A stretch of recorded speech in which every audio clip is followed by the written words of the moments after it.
Son of Kong. 9 months.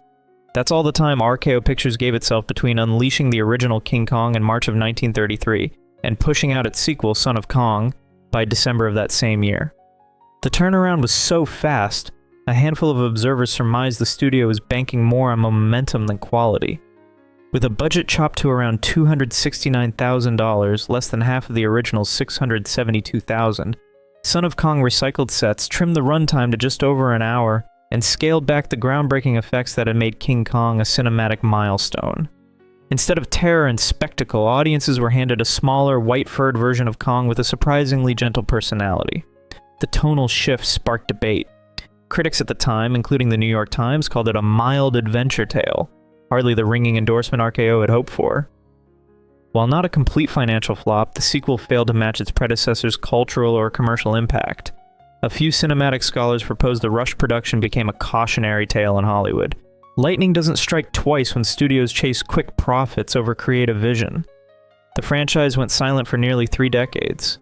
Not until 1962's King Kong vs. Godzilla, released in the United States in 1963, did the giant ape return to the big screen. Whispers remain that RKO's leadership regretted greenlighting the sequel so quickly, fearing it diluted the original's legacy. Whether true or not, Son of Kong stands as one of early Hollywood's most revealing examples of a sequel that stumbled under the weight of its predecessor's success. The Three Stooges go around the world in a daze. In 1956, Michael Todd's production of Around the World in 80 Days delivered a lavish, globe-trotting epic that captivated audiences and swept 5 Academy Awards, including Best Picture. David Niven led the cast, flanked by over 40 celebrity cameos, in a film that defined mid-century Hollywood spectacle. Fast forward to 1963, and Columbia Pictures attempted to revive the concept, but with a twist no one saw coming. The Three Stooges Go Around the World in a Daze reimagined the adventure as slapstick comedy, starring Moe Howard, Larry Fine, and Curly Joe DeRita. Directed by Norman Maurer, the film ditched prestige for pratfalls, trading Verne's spirit of exploration for recycled gags and a threadbare plot. The contrast was jarring. Where the original had Oscar-winning production design and sweeping cinematography, the Stooges version relied on low-budget sets and a script that felt hastily assembled. Industry insiders have implied that Columbia rushed the project to cash in on the Stooges' brief resurgence in the early 60s, following their popular television revival. But the gamble didn't land. The film barely made a dent at the box office and was met with lukewarm to negative reviews. Though Variety's exact words remain elusive, contemporary critics describe the film as uninspired and lacking the energy of the trio's earlier work. Even longtime Stooges fans were divided. Some enjoyed the nostalgic antics, while others dismissed it as a low point in their filmography. As the years passed, the parody faded into obscurity, rarely included in retrospectives and often overlooked in discussions of either franchise. Legends tease that the studio hoped the Stooges' slapstick might inject fresh life into a dormant property. Instead, it became a cautionary tale, a mismatched sequel that proved not every classic needs a comedic reboot. Return to Payton Place. Return to Payton Place, 1961, followed a blockbuster but stumbled hard. The original Payton Place had shocked audiences in 1957 with its bold themes and star power. The sequel, however, arrived without any of its original cast. Lana Turner, Diane Varsi, and Hope Lang were all gone. Carol Lindley stepped in as Allison Mackenzie, but the emotional weight and chemistry didn't carry over. Critics weren't kind. Reviews labeled it flat and outdated, lacking the scandalous punch that once made the franchise infamous. The timing didn't help either. By the early 60s, the production code was loosening, and what once felt taboo now seemed tame. Financially, the sequel failed to match the original's massive success, which had reportedly grossed over $25 million domestically. Talk circulated that the film's lukewarm reception nudged 20th Century Fox toward television, where Payton Place re-emerged in 1964 as a primetime soap opera. That version ran for 5 years, far outlasting the sequel's brief and disappointing run. As a follow-up to one of the most controversial hits of its era, Return to Payton Place serves as a textbook case of how not to bottle lightning twice. Tarzan and the Leopard Woman. By 1946, the Tarzan franchise had swung deep into creative fatigue. Tarzan and the Leopard Woman, the 12th entry starring Olympic gold medalist Johnny Weissmuller, was met with a shrug rather than a roar. While earlier films had captured imaginations with exotic locations and high-stakes adventure, this installment leaned hard on studio sets, recycled animal footage, and a plot that felt more like pulp parody than jungle epic. The central conflict, a secret leopard cult attempting to topple civilization, was widely dismissed as implausible, even by the standards of a franchise known for its loose grip on realism. Critics didn't hold back. Though box office numbers were passable, reviews signaled that the series was losing its grip. The New York Times reportedly called it a monotonous rehash, and even longtime fans noticed Weissmuller's robotic delivery. Whispers in the industry suggested the studio kept him in the loincloth for branding purposes, not performance quality. After 14 years in the role, the Olympic swimmer turned actor was more mascot than man of the jungle. But the film's most enduring controversy wasn't the plot or pacing, it was his portrayal of African characters. The movie leaned into damaging stereotypes, portraying tribal groups as either mystical threats or primitive caricatures. While such portrayals were common in mid-century Hollywood, this film drew criticism even in its time. Film historian Donald Bogle later cited the Tarzan series as a case study in racial insensitivity, highlighting how these portrayals shaped public perception for decades. Despite its flaws, the movie has developed a strange afterlife as a campy relic. Some fans of vintage adventure cinema treat it like a time capsule, proof of how far a franchise can drift from its roots. Others guess that the film marked a turning point, where spectacle began to replace story, and the Jungle King became a shadow of his former self. The Son of Dr. Jekyll. In 1951, Columbia Pictures released The Son of Dr. Jekyll, a sequel that seemed more like a contractual obligation than a creative continuation. Riding on the legacy of the highly acclaimed 1931 Dr. Jekyll and Mr. Hyde, which earned Frederick March an Academy Award, the follow-up took a sharp detour from psychological horror into courtroom melodrama. Lewis Hayward stepped into the role of Jekyll's son, but critics found his performance lacking the eerie duality that defined March's original. Contemporary reviews labeled it forgettable, with one trade paper calling it a clumsy attempt at suspense. Rather than exploring inherited madness or moral conflict, the film leaned heavily on family secrets and legal drama, baffling horror fans expecting atmospheric dread. Many historians believe that Columbia rushed the project to capitalize on the monster craze of the era, but misjudged the audience's appetite for gothic horror. Unlike Frankenstein or The Mummy, which spun off into entire franchises, this sequel quietly disappeared, leaving behind no cinematic universe, only a curious footnote in horror history. The Invisible Woman. The Invisible Woman, released in 1940, strayed so far from its predecessor that many questioned if it even belonged in the same franchise. As a sequel to the iconic 1933 horror film The Invisible Man, it discarded horror entirely in favor of screwball comedy. Gone were the sinister nuances and psychological dread.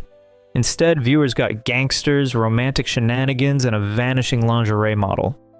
The tonal shift wasn't just daring, it was perplexing. Reviewers of the era were unimpressed, with the New York Times calling the film's comedic attempts weak and uninspired in its December 28th review. Although the special effects, supervised by John P. Fulton, remained technically impressive, they couldn't redeem a script packed with slapstick gags and a chatty parrot. Universal Pictures had planned to expand its monster universe, but The Invisible Woman felt more like a genre experiment than a genuine continuation. Though it wasn't a financial catastrophe, it fell short of the esteem or cultural resonance its predecessor enjoyed, and was soon overshadowed by The Invisible Man Returns, which at least aimed to keep the unsettling tone. Some film historians interpret that casting a female lead was a forward-thinking move for its time, but any progressive message got tangled in a muddle of tonal dissonance. Rumor has it Universal believed the comedic twist would appeal to a broader audience, but the aftermath remains an early lesson in franchise blunders. Evidence that even in Hollywood's golden age, a sequel could fade from memory as swiftly as its invisible star. The Road to Hong Kong. By 1962, the Road 2 series had already become a relic of Hollywood's golden age. Spanning over 2 decades and 7 films, the franchise had once defined the buddy comedy genre, with Bing Crosby and Bob Hope's breezy chemistry and globe-trotting misadventures. But when The Road to Hong Kong arrived that year, it didn't just close the curtain, it highlighted how far the act had fallen out of step with the times. Both Crosby and Hope were in their late 50s, and while their banter remained intact, the spark that once made them box office gold had clearly faded. In a bid to modernize, the film leaned into Cold War-era themes, tossing in space travel, espionage, and even a rocket to the moon. It was a sharp pivot from the tropical escapism of earlier entries, and critics weren't impressed. Variety called the film lacking in freshness, while the New York Times noted the lead seemed to be simply going through the motions. It was nostalgia without momentum, and audiences could feel it. One of the most debated choices was the replacement of Dorothy Lamour. She had starred in all 6 previous films, but was bumped to a minor cameo in favor of a younger Joan Collins. The switch sparked backlash, with longtime fans seeing it as a betrayal of the series' roots. There was chatter that studio executives pushed for a younger female lead to attract contemporary audiences. Collins herself later remarked in interviews that she felt like an outsider stepping into a well-established legacy. Despite the familiar faces and brand recognition, The Road to Hong Kong underperformed. While not a total financial failure, it fell far short of expectations and failed to reignite interest in the franchise. By the early 1960s, audiences were shifting toward the sharper edge of James Bond and the cultural wave that would soon include the Beatles. The film's dated humor and recycled format simply couldn't compete. Some watchers suspect that Crosby and Hope agreed to the sequel out of loyalty to the series, or perhaps to squeeze in one last payday before the act ran its course. Whatever the reason, the result was a sequel that felt more like a museum piece than a comeback. And with that, the road finally reached its end. Jesse James versus the Daltons. In 1939, Jesse James stormed the box office with Technicolor flair, a tragic arc, and stars Tyrone Power and Henry Fonda leading the charge. It was a hit, both commercially and culturally. But when Jesse James versus the Daltons arrived in 1954, the connection was more thematic than direct. No returning cast, no narrative continuation, just another ride through the Jesse James legend, this time in 3D. Released during Hollywood's short-lived obsession with stereoscopic gimmicks, the film banked heavily on visual novelty. The trend had exploded after Buona Devil in 1952, but by the time this film hit screens, audiences were already growing weary of the format, especially when the storytelling fell flat. With Brett King in the lead, a name far from household status, the film offered little in the way of star power. Critics were unimpressed. Trade publications cited its thin plot, wooden performances, and matinee-style tone. Gone was the mythic weight of the original. In its place, a rushed, campy spectacle that felt more like a studio experiment than a serious follow-up. A number of academic film experts maintained the 3D effects were simply a smokescreen for the underwhelming script and unknown cast. If so, it didn't work. The film faded quickly from theaters and from memory, never earning a reappraisal or revival. No further sequels followed. Today, it remains a warning for could-be franchise expansions, proof that a classic name alone cannot carry a film. War of the Colossal Beast. By the late 1950s, American International Pictures had established itself as a steady producer of low-budget sci-fi, yet few foresaw just how strongly the amazing colossal man would resonate. Directed by Bird-Eye Gordon, nicknamed Mr. B.I.G. for his initials, and his affection for gigantic creatures, the film trailed Lieutenant Glenn Manning, a soldier exposed to radiation who begins to grow uncontrollably.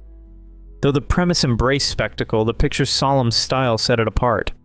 Manning's transformation into a titan, reportedly exceeding 50 feet, wasn't triumphant.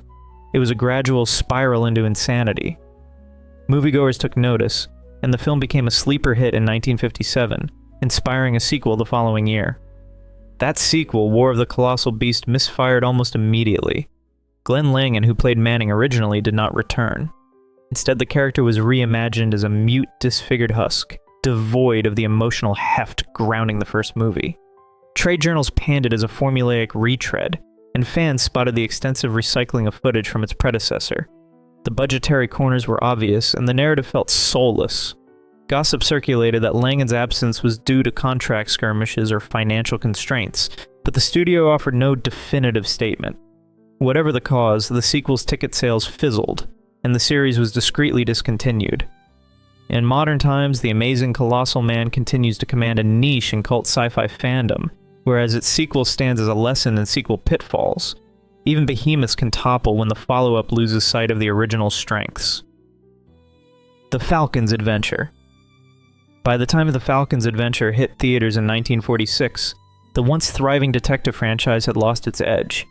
It was the 13th and final entry in a series that had started strong in the early 1940s, riding the popularity of suave amateur sleuths like The Saint.